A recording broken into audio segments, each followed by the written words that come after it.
ಸಂಗೀತದ ಮೂಲಕ ಎಲ್ಲರನ್ನ ರಂಜಿಸಿದಂತಹ ನವೀನ್ ಸಜ್ಜು ಅವರು ಈಗ ಲೋ ನವೀನ ಚಿತ್ರದ ಮೂಲಕ ನಾಯಕನಾಗಿ ಕನ್ನಡ ಇಂಡಸ್ಟ್ರಿಗೆ ಪಾದಾರ್ಪಣೆ ಮಾಡ್ತಿದ್ದಾರೆ. ಸೊ ಈಗಾಗಲೇ ಒಂದು ಹಾಡಿನ ಮೂಲಕ ಎಲ್ಲರನ್ನ ರಂಜಿಸಿದಂತಹ ನವೀನ್ ಸಜ್ಜು ಮತ್ತೊಂದು ಹಾಡಿನ ಮೂಲಕ ಒಂದಿಷ್ಟು ಪ್ರೇಕ್ಷಕರನ್ನ ಇನ್ನಷ್ಟು ಹತ್ರ ಮಾಡಿಸಿದ್ದಾರೆ. ಇದ್ರ ಬಗ್ಗೆ ಮಾತಾಡಕ್ಕೆ ಚಿತ್ರದ ನಾಯಕ ನವೀನ್ ಸಜ್ಜು ನಮ್ಮ ಜೊತೆಗಿದ್ದಾರೆ. ಮೊದಲಿಗೆ congratulation. Thank you so much. Thank you. ಇಲ್ಲಿ ತನಕ ನಿಮ್ಮ ಹಾಡುಗಳನ್ನು ನೋಡಿ ಎಂಜಾಯ್ ಮಾಡಿದ್ದಾರೆ ಜನ, ನಿಮ್ಮನ್ನು ಅಪ್ಕೊಂಡಿದ್ದಾರೆ ಇಂಡಸ್ಟ್ರಿ. ಬಟ್ ಸಿನಿಮಾ ಅಂತ ಬಂದಾಗ ಒಬ್ಬ ನಾಯಕನಾಗ್ತೀನಿ ಅಂತ ಬಂದಾಗ ಯಾವ ರೀತಿ ಸಪೋರ್ಟ್ ಇತ್ತು ನಿಮಗೆ? ತುಂಬ ಒಳ್ಳೆ ಸಪೋರ್ಟ್ ಇದೆ. ಜನಗಳ ಪ್ರೀತಿ, ಜನಗಳ ಆಶೀರ್ವಾದ ಸಾಕಷ್ಟಿದೆ. ಯಾಕೆಂದರೆ ಇವಾಗ 3 ಸಾಂಗ್ ಬಿಟ್ಟಿದ್ದೀನಿ. ನೆನ್ನೆ ಒಂದು ಸಾಂಗ್ ಬಿಟ್ಟೆ. ಅದಕ್ಕೂ ಮುಂಚೆ ಒಂದು ಚಾಮಮ್ಮ ಲಕ್ಷ್ಮಮ್ಮ ಅವ್ರ ಹತ್ರ ಆಡಿಸಿ ಒಂದು ಉಪ್ಸಾರು ಮುದ್ದೆ ಮಾಡುವಂಥ ಒಂದು ಹಾಡೆ ಬಿಟ್ಟಿದೆ. ಕೊಣಣೆ ನಂದಣೆ ವಾಲಾವು, ಕೊಣಣೆ ನಂದಣೆ ವಾಲಾವು. ಇದು ಇನ್ಸ್ಟಾಗ್ರಾಮ್ ಸೋಷಿಯಲ್ ಮೀಡಿಯಾದಲ್ಲಿ 80 ಮಿಲಿಯನ್ಸ್ ಪ್ಲಸ್ ವ್ಯೂಸ್ ಆಗಿದೆ. ಅದಾದಮೇಲೆ ಕೈ ತೊಳ್ಕನ್ ಮುಟ್ಟಂಗವಳೆ ನನ್ನುಡುಗಿ, ಏನು ಚಂದ ಕಾಣಿಸ್ತವಳೆ ನನ್ನ ಬೆಡಗಿ. ಇದು ಇನ್ಸ್ಟಾಗ್ರಾಮಲ್ಲಿ ನಮ್ಮ DK ಸಾಹೇಬ್ರವರ ವೈಫು ಡ್ಯಾನ್ಸ್ ಮಾಡಿದಂಥ ವಿಡಿಯೋ. ಇದೇ ಹಾಡಿಗೆ ಅವರು ಡ್ಯಾನ್ಸ್ ಮಾಡಿದ್ದು ಅವ್ರ ಕನಕೋತ್ಸವದಲ್ಲಿ. ಸೊ ಅದು ಸಪೋರ್ಟ್ ಮಾಡಿ ನಮಗೆ ಇದು 70+ ಮಿಲಿಯನ್ಸ್ ವ್ಯೂಸ್, ಅಂದರೆ 7 ಕೋಟಿ ಮೇಲೆ ಜಾಸ್ತಿ ವ್ಯೂಸ್ ಆಗಿದೆ. ಈಗ ನಿನ್ನೆ ಬ್ಯಾಚುಲರ್ಸ್ ಆ್ಯಂಥಮ್ ಅಂತೇಳಿ ಯಾರ್ಯಾರು ಮದುವೆಗೆ ಹೆಣ್ಣು ಹುಡುಕ್ತಾ ಇದ್ದಾರೆ, ಹೆಣ್ಣಿನ ಸಮಸ್ಯೆಗಳೇನಿರುತ್ತೆ, ಏನೆಲ್ಲ ಫೇಸ್ ಮಾಡ್ತಾರೆ ಗಂಡು ಮಕ್ಕಳು ಅಂದರೆ ಹೆಣ್ಣು ಹುಡ್ಕೋದಕ್ಕೆ, ಹೆಣ್ಣಿನ ಮನೆಯವ್ರಿಗೆ ಏನೆಲ್ಲ ಡಿಮ್ಯಾಂಡ್ ಇರುತ್ತೆ ಗಂಡನ ಕಡೆಗೆ ಅನ್ನೋದನ್ನು ನಮ್ಮ ಗ್ರಾಮೀಣ ಸೊಗಡಿನ ಒಂದು ಹಾಸ್ಯಾತ್ಮಕವಾಗಿ ಅದನ್ನು ಹೇಳ್ತಾ ಒಂದು ಹಾಡು ಮಾಡಿದ್ದೀನಿ. ಬೋಳ್ತಲೆಗೆ ಎಣ್ಣೆ ಯಾಕೆ, ವಯಸ್ಸಾದ್ಮೇಲೆ ಮದುವೆ ಯಾಕೆ ಅಂತ ಊರವರೆಲ್ಲ ಆಡ್ಕತ್ತಾರೆ ಕಡ, ಜಲ್ದಿ ಮದುವೆ ಊಟ ಹಾಕ್ಸೋ ಮೂದೇವಿ. ಬೋಳ್ತಲೆಗೆ ಎಣ್ಣೆ ಯಾಕೆ, ಒತ್ತೋದ್ಮೇಲೆ ಇಟ್ಟು ಯಾಕೆ, ವಯಸ್ಸಾದ್ಮೇಲೆ ಮದುವೆ ಯಾಕಂತ ಊರವರೆಲ್ಲ ಆಡ್ಕತ್ತಾರೆ. ನಿಂಗಣ್ಣೋಯ್ ನಿಂಗಣ್ಣೋಯ್, ನಿನ್ನ ಜೊತೆಯವ್ರಿಗೆಲ್ಲ ಮದುವೆಯಾಗಿ 3 ಮಕ್ಕಳು ಮಾಡ್ಕೊಂಡು ಆಟ ಆಡ್ಸ್ಕೊಂಡು ಕುಂತಿದ್ರೆ ನೋಡ್ಕೊಂಡು ಸುಮ್ಮನಿದ್ಯಲ್ಲೋ ನಿಂಗಣ್ಣೋಯ್ ನಿಂಗಣ್ಣೋಯ್. ಧನುರ್ಮಾಸ ಕಳೆದೋಯ್ತು, ಆಷಾಢನೂ ಶುರುವಾಯಿತು, ದೀಪಾವಳಿ ಮುಗಿದೋಯ್ತು, ಚಂದ್ರಿನೋ ಸುಂದ್ರಿನೋ ಕೆಂಚಿನೋ ಕರ್ಗಿನೋ ಕುಳ್ಳಿನೋ ಮಳ್ಳಿನೋ ಸಿಕ್ಕುದನ್ನು ನೋಡ್ಕೊಂಡು ಗಂಟಾಕೋ ಅಂತ. ಇದು ನಿನ್ನೆ ರಿಲೀಸ್ ಆಗಿರುವಂಥ ನಿಂಗಣ್ಣ ಈ ಸಾಂಗು. ಇದು ತುಂಬ ವೈರಲ್ ಆಗ್ತಾ ಇದೆ, ಅಂದರೆ ಸಾಕಷ್ಟು ವ್ಯೂಸ್ ಆಗ್ತಾ ಇದೆ ಸೋಷಿಯಲ್ ಮೀಡಿಯಾದಲ್ಲಿ. ಆಲ್ರೆಡಿ ಇದು ಮಿಲಿಯನ್ಸ್ ವ್ಯೂಸ್ ಹೋಗ್ತಾ ಇದೆ. ಸೊ ನನಗೆ ಈ 3 ಹಾಡುಗಳು ಬ್ಯಾಕ್ ಟು ಬ್ಯಾಕ್ ಎಲ್ಲರೂ ಒಂದಾದ್ಮೇಲೆ ಒಂದಕ್ಕಿಂತ ಒಂದು ಚೆನ್ನಾಗಿ ಹಾಡುಗಳಿದೆಯಲ್ಲಪ್ಪ, ಇನ್ನು ಸಿನಿಮಾ ಎಷ್ಟು ಚೆನ್ನಾಗಿ ಮಾಡಿದ್ಯಾ, ನಾವು ಕಾಯ್ತಾ ಇದ್ದೀವಿ ಸಿನಿಮಾ ಅಂತ ನನಗೆ ಎಲ್ಲ ಕಡೆಯಿಂದನೂ ವಿಶಸ್ಗಳು ಬರ್ತಾ ಇದೆ. ಸೊ ಹಂಗಾಗಿ ನಾನು ತುಂಬ ಖುಷಿಯಾಗಿದ್ದೀನಿ. ಈಗ ನೀವು ಗಂಡು ಮಕ್ಕಳ ಸಮಸ್ಯೆ ಮಾತ್ರ ಹೇಳ್ಕೊಂಡು ಸಿನಿಮಾದಲ್ಲಿ ತೋರಿಸ್ತಾ ಇದ್ದೀರಾ, ಸೊ ಹೆಣ್ಮಕ್ಳನ್ನ ಇಂಡೈರೆಕ್ಟಾಗಿ ದೂರ್ತಿದ್ದೀರಾ ಹೇಗೆ? ಹೆಣ್ಮಕ್ಳನ್ನ ದೂರ್ತಾ ಇಲ್ಲ, ಏನು ದೂರ್ತಾ ಇಲ್ಲ ಅಂದರೆ ಹೆಣ್ಣಿನ ತಂದೆ ತಾಯಿಗಳಿಗೆ ಒಂದು ತನ್ನ ಮಗಳನ್ನು ಸೇಫ್ ಮಾಡ್ಕೊಳ್ಳೋಕ್ಕೆ, ತನ್ನ ಮಗಳನ್ನ ಒಂದು ಕಡೆ ಸೇಫಾಗಿ ಸೇರ್ಸೋದಕ್ಕೆ ಏನೆಲ್ಲ ಡಿಮ್ಯಾಂಡ್ ಇರುತ್ತೆ. ಈಗ ನೀವು ಮದುವೆ ಆಗಬೇಕು ಅಂದ್ಕೊಳ್ಳಿ, ನಿಮ್ಗೊಂದು ಆಸೆ ಇರುತ್ತೆ ಅಲ್ವಾ, ಅಪ್ಪ ತಾಳಪ್ಪ ಸೆಟ್ಲಾಗಿರಬೇಕು, ಅವನಿಗೊಂದು ಸ್ವಂತ ಮನೆ ಇರಬೇಕು, ಮತ್ತು ಸ್ವಲ್ಪ ಏನಾದರೂ ತಿಂಗಳಿಗೊಂದಿಷ್ಟು ಅರ್ನಿಂಗ್ಸ್ ಬರುತ್ತಾ, ಇವೆಲ್ಲ ಇದ್ದರೆ ನನಗೂ ಒಂದು ಸೇಫ್ ಅಂತ ನೋಡ್ತಾರಲ್ವಾ. ಅದನ್ನು ನಾವು ಸ್ವಲ್ಪ ಹಾಸ್ಯಾತ್ಮಕವಾಗಿ ಹೇಳಿದ್ದೀವಿ ಅಷ್ಟೇ, ಎಲ್ಲೇನು ದೂರ್ತಾ ಇಲ್ಲ.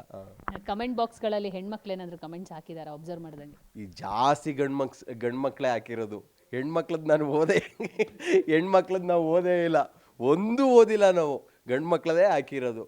ಏನು ಗುರು, ನಾವು ಹೆಂಗೆ ನಡೀತಾಯ್ತು ಹಂಗೆ ಹಾಡು ಮಾಡಿದ್ದೀರಲ್ಲ, ನಂದನ್ನೇ ತೆಗೆದುಬಿಟ್ಟು ಪ್ರಿಂಟ್ ಇಳಿಸಿದ್ಯಲ್ಲಪ್ಪ, ಇಲ್ಲಿ ನಮ್ಗೆ ಏನೇನು ಆಗ್ತಾ ಇದೆಯಾ ಇದೇ ಮಾಡ್ತಿದ್ಯಲ್ಲ, ಈ ಥರದ ಕಮೆಂಟ್ಸ್ಗಳೇ, ಸಾವಿರಾರು ಕಮೆಂಟ್ಸ್ಗಳು. ಸೊ ಇಂಥ ಹಾಡುಗಳಾಗಿರ್ಬೋದು ಅಥವಾ ಈ ಹಿಂದೆ 2 ಏನು ಹಾಡು ರಿಲೀಸ್ ಆಗಿತ್ತು, ಅವಾಗೆಲ್ಲ ಏನಂದ್ರೆ ಪ್ರಸ್ತುತ ಏನು ಸಿಚುವೇಶನ್ಸ್ ಇದೆ ಅದನ್ನೇ ನೀವು ತೆರೆ ಮೇಲೆ ತರಕ್ಕೆ ಪ್ರಯತ್ನ ಪಟ್ಟಿರೋದು. ಜನ ಬೇಗ ಇದನ್ನು ಸ್ವೀಕರಿಸ್ತಾರೆ ಅನ್ನೋದು ನಿಮಗೆ ಒಂದು ಲಿಂಕ್ ಇತ್ತ ಅಥವಾ ಒಂದು ಥಾಟ್ಸ್ ಇತ್ತ ಅಂತ ಹೇಳಿ? ಹೌದು, 100% ಇತ್ತು. ನನಗೆ ಗೊತ್ತಿತ್ತು ಯಾವ್ಯಾವ ವರ್ಗದನ್ನ ನಾವು ಟಾರ್ಗೆಟ್ ಮಾಡಬೇಕು. ಒಂದು ಸಿನಿಮಾ ಮಾಡಬೇಕು ಅಂದರೆ ಎಲ್ಲ ಥರದ ಜನಗಳನ್ನು ನಾವು ಅಟ್ರ್ಯಾಕ್ಟ್ ಮಾಡಬೇಕು. ಸೊ ಅದನ್ನು ಗಮನದಲ್ಲಿ ಇಟ್ಕೊಂಡೆ ಹಾಡುಗಳನ್ನು ಮಾಡಿದ್ದೀನಿ. ಫಸ್ಟ್ ಸಾಂಗ್ ಮಾಡಿದ್ರೆ ಇದು, ಸೆಕೆಂಡ್ ಸಾಂಗು ಹೆಣ್ಮಕ್ಳು ಒಂದು ಕಪಲ್ಸ್ ಇಷ್ಟಪಡುವಂಥದ್ದು. ಇದು ಮಾಡಿದ್ರೆ ಯಾರೆಲ್ಲ ಮದುವೆ ಸಮಸ್ಯೆಗಳಿದೆ, ಈ ಥರದ್ದೆಲ್ಲ ಜೊಂಜಾಟದಲ್ಲಿ ಸಿಗಾಕೊಂಡು ನರಳಾಡ್ತಾ ಇರುವಂಥ ಬ್ಯೂಟಿಫುಲ್ ಬ್ಯಾಚುಲರ್ಸ್ಗಳು. ನೆಕ್ಸ್ಟ್ ಒಂದು ಐ ಟಿ ಕಂಪ್ನಿನಲ್ಲಿ ಕೆಲಸ ಮಾಡುವಂಥವ್ರಿಗೆ ಅಲ್ಲಿ ITಯ ಒತ್ತಡಗಳು ಏನಿರುತ್ತೆ ಅಂದ್ಬಿಟ್ಟು ಒಂದು ಹಾಡು ಮಾಡಿದ್ದೀನಿ. ಅದು ಅಂದರೆ ಕತೆ ಒಳಗಡೆ ಸಿನಿಮಾದ ಕತೆ ಒಳಗಡೆ ಆಪ್ಟ್ ಆಗುವಂಥದ್ದು.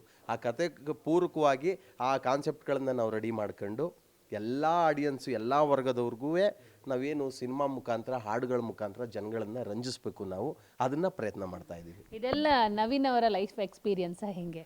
ಇಲ್ಲ, ಎಕ್ಸ್ಪೀರಿಯನ್ಸ್ ಅಂದರೆ ನಾನು ನೋಡಿದ್ದು, ಕೇಳಿದ್ದು, ಒಂದಷ್ಟು ಅನುಭವಗಳು ಎಲ್ಲವೂ ಕೂಡ ಮಿಕ್ಸ್ ಆಗಿದೆ ಇದರಲ್ಲಿ. ಮತ್ತು ನಮ್ಮ ಟೀಮಲ್ಲಿರೋರು ಎಕ್ಸ್ಪೀರಿಯನ್ಸು, ಇದರಲ್ಲಿ ನಿಂಗಣ್ಣನ ಆ್ಯಕ್ಟಿಂಗ್ ಮಾಡಿರೋರು ಎಕ್ಸ್ಪೀರಿಯನ್ಸು. ಅವರು 2000 ನಾಟಕಗಳನ್ನು ಮಾಡಿದ್ದಾರೆ. ಅವರು ನಮಗೆ ಈ ಪಾತ್ರಕ್ಕೆ ತುಂಬ ಜೀವ ತುಂಬಿದ್ದಾರೆ ಸಿನಿಮಾದೊಳಗಡೆ ನೋಡಿದಾಗ ಅದ್ಭುತವಾಗಿ ಆ ಪಾತ್ರ ಬಂದಾಗಲೆಲ್ಲ ಜನಗಳು ಅಂದರೆ ಎಂಜಾಯ್ ಮಾಡ್ತಾರೆ. ಮತ್ತು ಇದನ್ನು ಬರೆದಿರೋರು ಕೂಡ ಅಷ್ಟೇ, ಅವರು ಒಳ್ಳೆ ಪ್ರತಿಭೆ. ಮಳವಳ್ಳಿ ಸೈಡ್ ಅವರು ಆ್ಯಕ್ಟ್ ಮಾಡಿರೋರು ಅದೇ ನಿಂಗಣ್ಣ ಅವರು, ಮದ್ದೂರವರು. ಮತ್ತು ಇದರಲ್ಲಿ ನನ್ನ ಸ್ನೇಹಿತನ ಕ್ಯಾರೆಕ್ಟರ್ ಮಾಡಿರೋರೆಲ್ಲ ಒಬ್ಬರು ರೀಲ್ಸ್ ಮಾಡ್ಕೊಂಡಿದ್ದಂಥವ್ರು, ಮಂಡ್ಯದ ಏನು KM ದೊಡ್ಡಿ ಹುಡುಗ, ರೀಲ್ಸಲ್ಲಿ ತುಂಬ ಚೆನ್ನಾಗಿ ನ್ಯಾಚುರಲ್ ಆ್ಯಕ್ಟಿಂಗ್ ಮಾಡ್ಕೊಂಡಿದ್ದ. ಅವನಿಗೆ ಬಾ ನಮ್ಮ ಸಿನಿಮಾದಲ್ಲಿ ಮಾಡು ಅಂತ ಮಾಡಿಸಿದ್ವಿ. ಇನ್ನೊಬ್ಬ ಹುಡುಗ ಅನ್ನ ಅಂತ ಒಂದು ಸಿನಿಮಾ ಬಂತು, ಅದರಲ್ಲೂ ಒಂದು ಒಳ್ಳೆ ಪಾತ್ರ ಮಾಡಿದ. ಅವನ್ನ ಹುಡುಕಿ ಡೈರೆಕ್ಟ್ರ್ ಕೇಳಿ ಅವನನ್ನು ಕರ್ಕೊಂಡು ಈ ಥರದ್ದೆಲ್ಲ ಆಡಿಷನ್ ಮಾಡಿಕೊಂಡು ಆ ಈ ಥರದ್ದು ಒಂದು ಒಳ್ಳೆ ಟೀಮ್ ಸಿಕ್ಕಿದೆ. ಹಂಗಾಗಿ ಒಂದು ಒಳ್ಳೆ ಕಥೆ ಆಗಿದೆ, ಒಂದು ಒಳ್ಳೆ ಸಿನಿಮಾ ಆಗ್ತಾ ಇದೆ. ನಿಮ್ಮ ಟಾರ್ಗೆಟ್ ಎಲ್ಲ ಬ್ಯಾಚುಲರ್ ಮೇಲೆ ಇದೆ ಅನ್ಸುತ್ತೆ. ಇಲ್ಲ, ಟಾರ್ಗೆಟ್ ಈ ಹಾಡನ್ನ ಟಾರ್ಗೆಟ್ ಮಾತ್ರ, ನಿಂಗಣ್ಣನ ಟಾರ್ಗೆಟ್ ಮಾತ್ರ ಬ್ಯಾಚುಲರ್ಸೇ. ಹೌದು. ಸೊ ಲೋ ನವೀನ ಅನ್ನುವಂಥ ಒಂದು ಸಿನಿಮಾ ಏನು ಕತೆ ಹೇಳಕ್ಕೆ ಹೊರಟಿದೆ ಅಂತ? ಯಾಕೆ ನಿಮ್ಮ ಹೆಸರು ನವೀನು, ಟೈಟಲ್ ಹೆಸರು ನವೀನ್ ಇದೆ, ಸೊ ಪಾತ್ರದ ಹೆಸರು ನವೀನ, ಸೊ ಏನು ಹೇಳಕ್ಕೆ ಹೊರಟಿದ್ದೀರಾ? ಲೋ ನವೀನ ಅಂದರೆ ಏನಪ್ಪ ಅಂದರೆ, ಎಲ್ಲರೂ ಪ್ರೀತಿಯಿಂದ ಲೋ ನವೀನ, ಲೋ ಕುಮಾರ ಅಂತಾರಲ್ಲ, ಅಂದರೆ ಆಪ್ತರ ಮಾತ್ರ ಆ ಥರದ್ದು ಹತ್ರ ಕನೆಕ್ಟ್ ಆಗ್ತಾರೆ. ಸೊ ಹಂಗೆ ಫಸ್ಟು ಆಡಿಯನ್ಸ್ಗೆ ನಾನು ಕನೆಕ್ಟ್ ಆಗಬೇಕು. ಲೋ ನವೀನ ಅಂತ ಕರೀತಾರಲ್ಲ ಚಿಕ್ಕ ಮಕ್ಕಳಿಂದ ಇದ್ದು ವಯಸ್ಸಾಗೋ ತನಕ, ಸೊ ಅಲ್ಲಿ ನನ್ನನ್ನು ಪ್ರೀತಿಸ್ತಾರೆ ಅಂತ ಮೊದಲು ಹಂಗೆ ಕರೀಲಿ ಅಂತ ಇಟ್ಕೊಂಡಿದ್ದೀನಿ ಲೋ ನವೀನ ಅಂತ. ಆಡಿಯನ್ಸು ಲೋ ನವೀನ ನಿನ್ನ ಸಿನಿಮಾ ನೋಡ್ದೋ ಕಣ ಅಂದರೆ ನಮ್ಗೆ ಸಕ್ಸಸ್ಸು. ಸೊ ಆ ನವೀನನ ಸುತ್ತ ನಡೆಯುವಂಥ ಕತೆ, ಲವ್ ಸ್ಟೋರಿ, ಪ್ರೇಮ ಕತೆ. ಹಾಂ, ಪ್ರೇಮ ಸಕ್ಸಸ್ ಆಗುತ್ತಾ, ಫೇಲ್ಯೂರ್ ಆಗುತ್ತಾ? ಅದು ಸಿನಿಮಾದಲ್ಲಿ ನೋಡಿದಾಗ ಗೊತ್ತಾಗುತ್ತೆ. ಹಾಂ, ಈ ಲವ್ ಸ್ಟೋರಿ ಅಂದಾಗ ಒಂದಿಷ್ಟು ಫೈಟ್ ಇರುತ್ತೆ, ಅಥವಾ ಒಂದಿಷ್ಟು ಎಮೋಷ್ನಲ್ ಒಂದು ಕ್ಯಾರೆಕ್ಟರ್ಗಳನ್ನು ಕ್ಯಾರಿ ಮಾಡಿರ್ತೀರಾ. ಸೊ ಈ ಸಿನಿಮಾದಲ್ಲೂ ಅದೇ ಥರ ಇದೆಯಾ, ಹೇಗೆ? ಅಂದರೆ ಫೈಟ್ಸ್ ಎಲ್ಲ ನಾನು ಮಾಡಿಲ್ಲ. ನಾನು ಹಾಡು ಹೇಳ್ಕೊಂಡಿದ್ದೀನಿ. ಮೈಕ್ ಹಿಡಿಯೋನ ಕೈಯಲ್ಲಿ ಲಾಂಗ್ ಕೊಟ್ಟರೆ, ದೊಣ್ಣೆ ಕೊಟ್ಟರೆ ಯಾರು ನೋಡ್ತಾರೆ ನನ್ನನ್ನು ಹೇಳಿ? ನನ್ನ ಸಿನಿಮಾ ಇದು ಸಿಚುಯೇಷನಲ್ ಕಾಮಿಡಿ, ಸಿಟ್ ಕಾಮ್ಸ್ ಅಂತ. ತುಂಬ ಸೀರಿಯಸ್ಸಾಗಿ ಕತೆ ನಡೀತಾ ಇರುತ್ತೆ, ನೋಡೋರಿಗೆ ಅದು ನಗು ಬರ್ತಾ ಇರುತ್ತೆ. ನಾನು ಈ ಸಿನಿಮಾದಲ್ಲಿ ಆಡಿಯನ್ಸ್ನ ನಗ್ಸೋದಕ್ಕೆ ಪ್ರಯತ್ನ ಪಟ್ಟಿದ್ದೀನಿ. ಜೊತೆಗೆ ಒಂದು ಎಮೋಷನ್ಸ್, ಎಲ್ರಿಗೂ ಒಂದು ಕನೆಕ್ಟ್ ಆಗಬೇಕು, ಅದನ್ನಿಟ್ಟಿದ್ದೀನಿ ನಾನು. ಸೊ ಇತ್ತೀಚಿನ ದಿನಗಳಲ್ಲಿ ಸಿನಿಮಾ ಇಂಡಸ್ಟ್ರಿಯನ್ನು ನೀವು ಒಬ್ಸರ್ವ್ ಮಾಡ್ತಾ ಇರ್ಬೋದು. ಎಲ್ಲ ಪ್ಯಾನ್ ಇಂಡಿಯಾ ಅಥವಾ ಮಾಸ್ ಸಿನಿಮಾ ಈ ಥರ ಮೇಲೆ ಟಾರ್ಗೆಟ್ ಮಾಡೋದ್ರ ಜೊತೆಗೆ ಒಂದಿಷ್ಟು ಸಿನಿಮಾಗಳು ಪ್ರಸ್ತುತ ಸಿಚುವೇಶನ್ಗೆ ಏನು ಕನೆಕ್ಟ್ ಆಗುತ್ತೆ, ಆ್ಯಪ್ಟ್ ಆಗುತ್ತೆ ಅಂಥ ಸಿನಿಮಾಗಳು ಗೆಲ್ತಾ ಇದೆ. ಈಗಿನ ನೋಡ್ಬೋದು, ಲವ್ ಮಾಕ್ಟೇಲ್ ಆಗಿರ್ಬೋದು, ಒಂದಿಷ್ಟು ಸಿನಿಮಾಗಳು ಆ ಥರದ್ದೇ ಬರ್ತಾ ಇದೆ. ಸೊ ಆ ಕಾರಣಕ್ಕಾಗಿ ಈ ಥರದ ಪ್ರಯತ್ನನ ಹೇಗೆ ಅಂತ? ಇಲ್ಲ,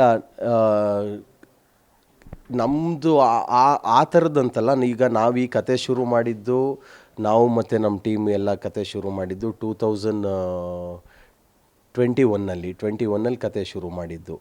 ಮತ್ತು ಇದು ನಡೆಯುವಂಥದ್ದು 2000 ಸಿನಿಮಾ ಒಳಗಡೆ 3 ಕತೆಗಳು ಬರುತ್ತೆ. 2007-8 ಒಂದು ಕತೆ ಬರುತ್ತೆ, 2013-14 ಒಂದು ಕತೆ ಬರುತ್ತೆ, 23 ಒಂದು ಕತೆ ಬರುತ್ತೆ. ಸೊ ಹಂಗಾಗಿ ನಮಗೂ ಇದಕ್ಕೂ ಯಾವುದೂ ಸಂಬಂಧ ಇರಲ್ಲ ಈಗ ನಡೀತಾ ಇರೋದಕ್ಕೂ. ಎಲ್ಲವನ್ನೂ ಹೇಳಿದ್ದೀವಿ ಅಲ್ಲಿ, ಅಂದರೆ ಎಲ್ಲರಿಗೂ ಕನೆಕ್ಟ್ ಆಗಬೇಕಿದು. ಆಗ ನೋಡೋರಿಗೆ ನಾವು ಇದನ್ನು ನೋಡಿದ್ವಲ್ಲ ಅನ್ನಿಸ್ಬೇಕು. 7-6 ಅವ್ರಿಗೆ, 13 ಅವ್ರಿಗೆ ಕರೆಕ್ಟ್ ಇದು ನಮ್ಮದು ಆಗಿತ್ತಲ್ಲ ಅನ್ನಿಸ್ಬೇಕು. 23 ಅವ್ರಿಗೆ ಹೌದಲ್ವ ಇದೆ.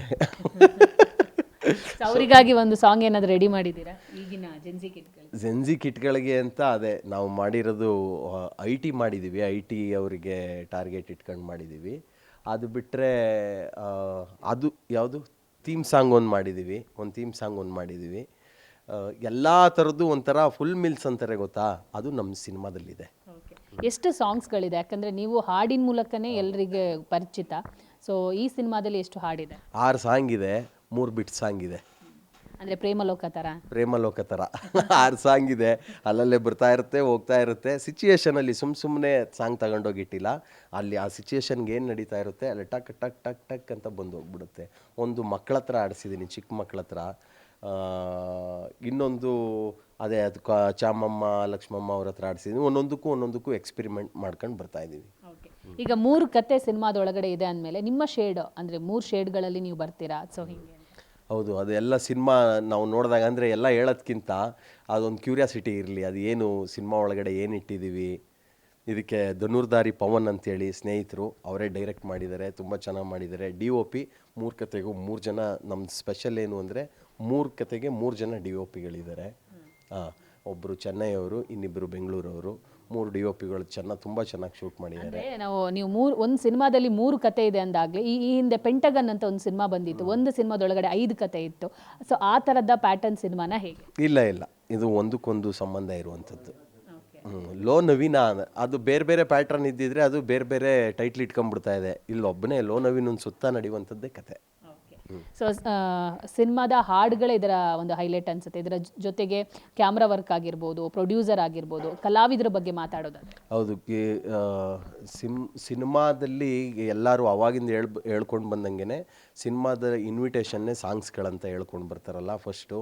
ಸೊ ನಾನೊಬ್ಬ ಮ್ಯೂಸಿಷಿಯನ್ ಆಗಿ, ನಾನೊಬ್ಬ ಕಂಪೋಸರ್ ಆಗಿ, ಸಿಂಗರ್ ಆಗಿ ನನಗೆ ಫಸ್ಟು ಹಾಡುಗಳಲ್ಲಿ ಗೆಲ್ಲಬೇಕು. ನಾವು ಸಾಂಗ್ಸ್ಗಳು ಟ್ರೈಲರು ನೋಡಿ ಜನಗಳು ಅವನ್ನ ನೋಡಿ ಖುಷಿಪಟ್ಟು ತಾಳಪ್ಪ ಒಂದು ಸಿನಿಮಾಗೆ ಹೋಗೋಣ ಅಂತ ಅನ್ನಿಸ್ಬೇಕು. ನಾವು ಊರು ತುಂಬ ಪೋಸ್ಟರ್ಗಳನ್ನು ಹಾಕಿ ಜೋರಾಗಿ ಗ್ರ್ಯಾಂಡಾಗಿ ಪ್ರೆಸ್ ಮೀಟ್ ಮಾಡಿ ಪಬ್ಲಿಸಿಟಿ ಆಗ್ತಿದೆ, ಪಬ್ಲಿಸಿಟಿ ಮಾಡಿಬಿಟ್ಟು ಸಿನಿಮಾ ಬನ್ನಿ ಅಂತ ಕರೆದ್ರೆ ಈಗ ಯಾರೂ ಬರಲ್ಲ. ಫಸ್ಟೇ ನೋಡ್ತಾರೆ ಇವ್ರು ಏನು ಕಂಟೆಂಟ್ ಬಿಟ್ಟಿದ್ದಾರೆ, ಇದಕ್ಕೆ ಹೋಗ್ಬಾರ್ದಾ, ಇವ್ರದ್ದು ಹಾಡುಗಳಲ್ಲಿ ಏನು ಮೇಕಿಂಗ್ ಮಾಡಿದ್ದಾರೆ. ಇವಾಗಿನ ಆಡಿಯನ್ಸ್ ತುಂಬ ಫಾಸ್ಟ್ ಇದ್ದಾರೆ, ಕ್ಯಾಮ್ರಾ ಸಮೇತ ಹೇಳ್ಬಿಡ್ತಾರೆ ಇದೇ ಕ್ಯಾಮ್ರಾಗಳನ್ನು ಯೂಸ್ ಮಾಡಿದ್ದಾರೆ ಅಂತ.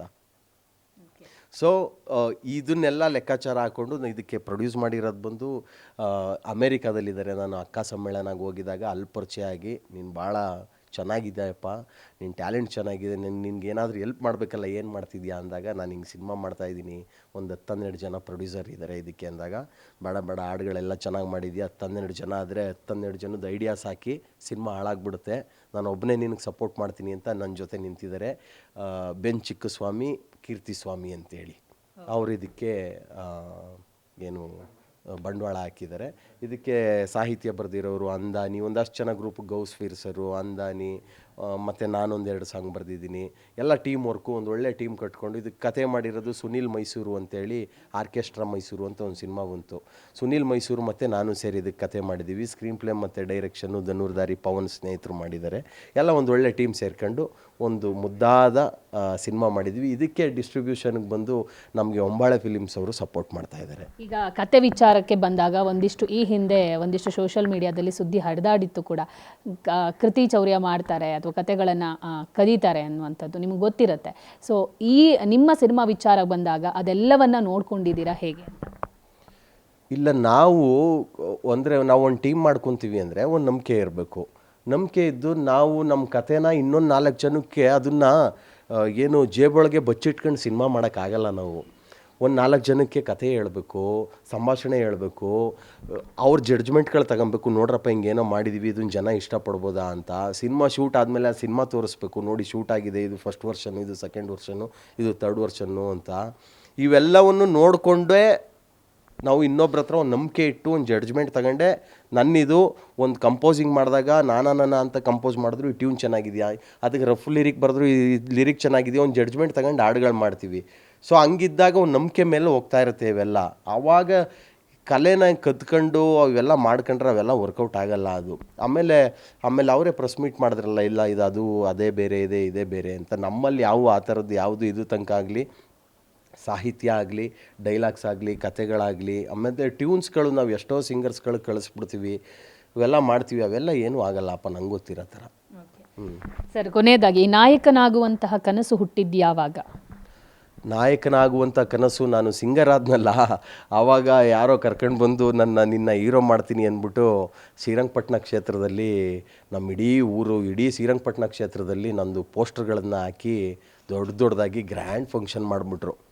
ಒಂದು 8,000 ಕ್ರೌಡ್ ಸೇರಿತು. ಲೂಸಿಯಾ ಸಾಂಗ್ಗಳು ರಿಲೀಸ್ ಆದಾಗ, ಏನು ಈ ಹುಡುಗ ಸಿಂಗರ್ ಆಗಿ ಬಂದ, ಹೀರೋ ಆಗ್ಬಿಟ್ನಲ್ಲ ಅಂತ ನಮ್ಮೂರ ಕಡೆ ಇವತ್ತಿಗೂ ಎದೆಯೊಳಗಿನ ತಮಟೆ ಅಂದ್ಬಿಟ್ಟು ಯಾವಾಗಪ್ಪ ಪಿಕ್ಚರ್ ರಿಲೀಸ್.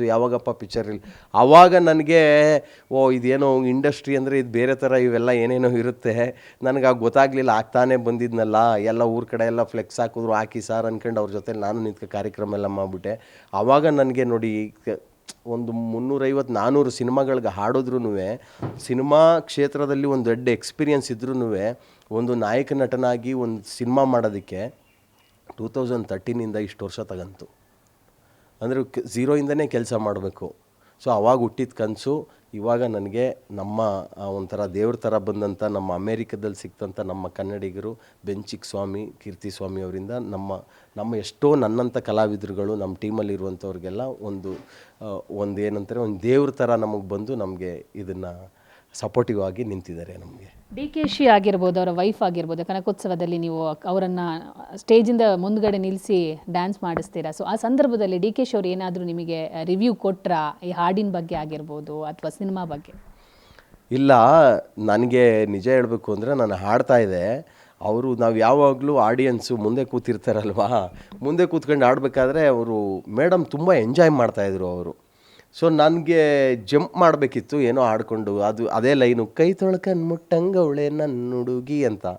ನಾನು ಈ ಕಡೆ ಸ್ಟೇಜಿಂದ ಜಂಪ್ ಮಾಡಿ ಹಾರಿದೆ, ಅವರೇ ಸಿಕ್ಕಿದ್ರಲ್ಲಿ ಕೈ ತೊಳ್ಕನ್ ಮುಟ್ಟಂಗವಳೆ ನನ್ನ ಹುಡುಗಿ ಅಂತ ಆಡ್ಬಿಟ್ಟೆ. ಆಮೇಲೆ ನನಗೆ ಯಾಕೋ ಡೌಟ್ ಹೊಡೀತು. ಪಕ್ಕದಲ್ಲಿ ಅವ್ರ ಕಸಿನ್ ಒಬ್ಬರಿದ್ದರು, ಅವ್ರನ್ನ ಹೋಗ್ಬಿಟ್ಟು ಕಿವಿಲಿ ಕೇಳಿದೆ, ಅಕ್ಕ ಇವರು ಯಾರಕ್ಕ ಅಂತಂದೆ. ಅವರಿದ್ದವರು ಸಾಹೇಬ್ರು ಹೆಣ್ತಿ ಕಣೋ ಅಂದರು. ನಾನು ಹೋಗಿದ್ದೀನಿ, ಒಂದು ಲೈನ್ ಆಡ್ಬಿಟ್ಟಿದ್ದೀನಿ, ಏನು ಮಾಡಲಿ ನಾನು, ನನ್ನ ಹುಡುಗಿ ಏನು ಬೇರೆ ಆಡ್ಬಿಟ್ಟಿದ್ದೀನಿ. ಆಮೇಲೆ ಕೈ ತೊಳ್ಕೊಂಡು ಮುಟ್ಟಂಗವ್ರೆ ನಮ್ಮ ಮೇಡಮ್, ಏನು ಚೆಂದ ಕಾಣಿಸ್ತವ್ರೆ ನಮ್ಮ ಮೇಡಮ್, DK ಶಿವಕುಮಾರ್ ಸರ್ರು ನಿಮ್ಮ ಪಕ್ಕದಲ್ಲಿ ಕೂರ್ಬೇಕಂತೆ ಮೇಡಮ್, ಅವರು ನಿಮಗೊಂದು ಮುತ್ತೊಂದು ನೀಡಬೇಕಂತೆ ಮೇಡಮ್, ಓಡೋಡಿ ಬಂದರು ವಿಧಾನಸೌಧದಿಂದ ನಿಮ್ಮನ್ನು ನೋಡಲು, ಒಯ್ಯಾರೆ ಒಯ್ಯಾರೆ ಒಯ್ಯಾರೆ ಒಯ್ಯಾರೆ ಅಂತ ಆಡದ್ನ.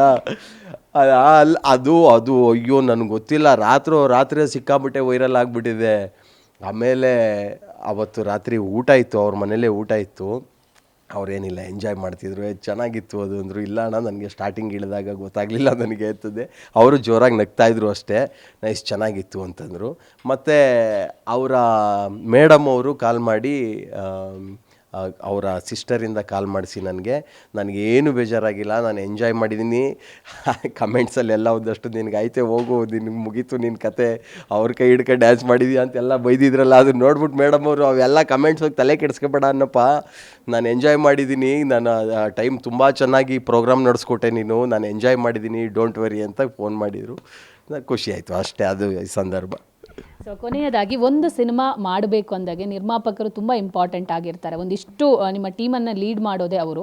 ಸೊ ಇತ್ತೀಚಿನ ದಿನಗಳಲ್ಲಿ ಸಿನಿಮಾ ಮಾಡ್ತಾರೆ, ಬಟ್ ಪ್ರೊಡ್ಯೂಸರು ಕೊನೆ ಕ್ಷಣದಲ್ಲಿ ಕಣ್ಣೀರು ಹಾಕ್ತಾರೆ. ಸಿನಿಮಾ ಗೆಲ್ಲದೇ ಇರಬಹುದು, ಅಥವಾ ಸಿನಿಮಾ ರಿಲೀಸ್ ಆಗೋ ಸಂದರ್ಭದಲ್ಲಿ ಒಂದಿಷ್ಟು ಮಧ್ಯವರ್ತಿಗಳಿಂದ ಸಮಸ್ಯೆ ಆಗೋದ್ರಿಂದ ನೇರವಾಗಿ ಇದು ನಿರ್ಮಾಪಕರ ಮೇಲೆ ಪರಿಣಾಮ ಬೀರುತ್ತೆ. ಸೊ ನಿಮ್ಮ ಟೀಮ್ ಯಾವ ರೀತಿ ಇದಕ್ಕೆ ಪ್ರಿಪೇರ್ ಆಗಿದೆ? ಯಾಕಂದರೆ ಒಬ್ಬ ನಿರ್ಮಾಪಕ ನಿಮ್ಮ ಕೈ ಹಿಡಿದಿದ್ದಾನೆ ಅಂದರೆ ಅವರನ್ನು ಉಳಿಸುವ ಜವಾಬ್ದಾರಿ ನಿಮ್ಮದು. ಸೊ ಯಾವ ರೀತಿ ಅದನ್ನು ಪ್ಲ್ಯಾನಿಂಗ್ ಮಾಡ್ಕೊಂಡಿದ್ದೀರಾ? ಇಲ್ಲ, ನಾನು ತುಂಬ ಸ್ಟಾರ್ಟಿಂಗಿಂದನೂ ಪ್ರಾಪರಾಗಿ ಪ್ಲ್ಯಾನ್ ಮಾಡಿದ್ದೀನಿ. ಅಪ್ ಟು ಡೀಟೇಲ್ ನಾನು ಪ್ರೊಡ್ಯೂಸರ್ ಕೊಟ್ಕೊಂಡು ಬಂದಿದ್ದೀನಿ.